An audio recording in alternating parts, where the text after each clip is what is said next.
Good day. We've been preparing for the season of Lent for some time and been challenged to think about our individual discipleship plans, but now the season of Lent has begun. And I want to remind you of one additional way in which you can grow in discipleship during the season of Lent, and that is by more frequent observance of Holy Communion. Some of you are diligent to be in worship every first Sunday of the month, but oftentimes we're not able to be in worship every week, and so our observance of communion may fall quite short of once a month.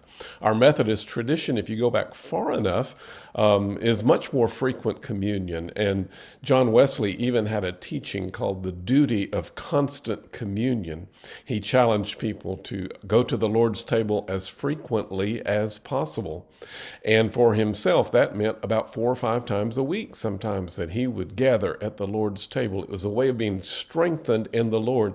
It was not an occasional, unusual remembrance of something out of the ordinary, but much like prayer or much like coming to a meal table, it was the way that we fed ourselves. In this case, spiritually, it's the way in which we built ourselves up. So beginning this coming Sunday, March 9th, during the season of Lent, we're going to be having the opportunity for a brief, informal, family-friendly Holy Communion time. Last about 30 minutes, beginning at 5:05 on Sunday afternoons.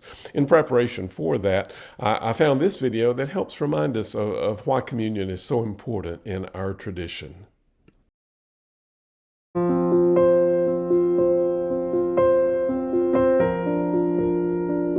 It's our show and tell time from God, where God took very ordinary elements, the bread, the juice, the water, and imbued them with deep, deep meaning. Blessed is he who comes in the name of the Lord. And it is very much a communal act. We receive strength from each other. We gather together. We're joined together.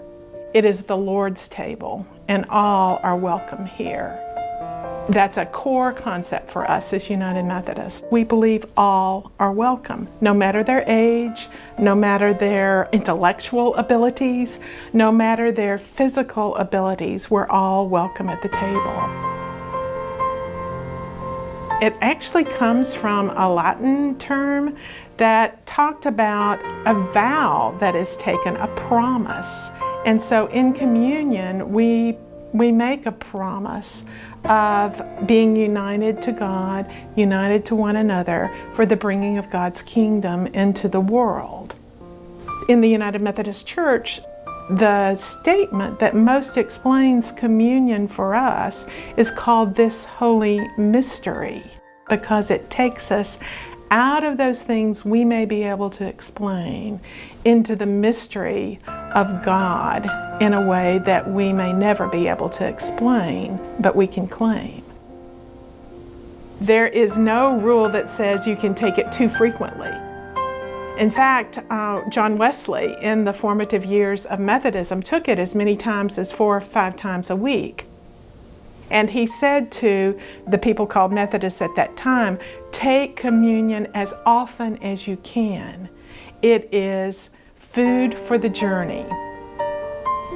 I really like the reason we started World Communion Sunday. I don't know that many people are aware, but it started in 1933 by a Presbyterian church. It was a time where people felt without hope, they felt divided. And the idea that sprang out of this church was, we need a Sunday where all who are Christians gather at table and remember we are one.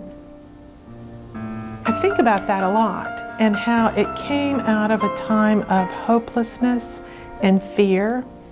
And I wonder if it's that different from what we may feel today as we listen to what's going around the world. And the strength that comes of knowing we are united.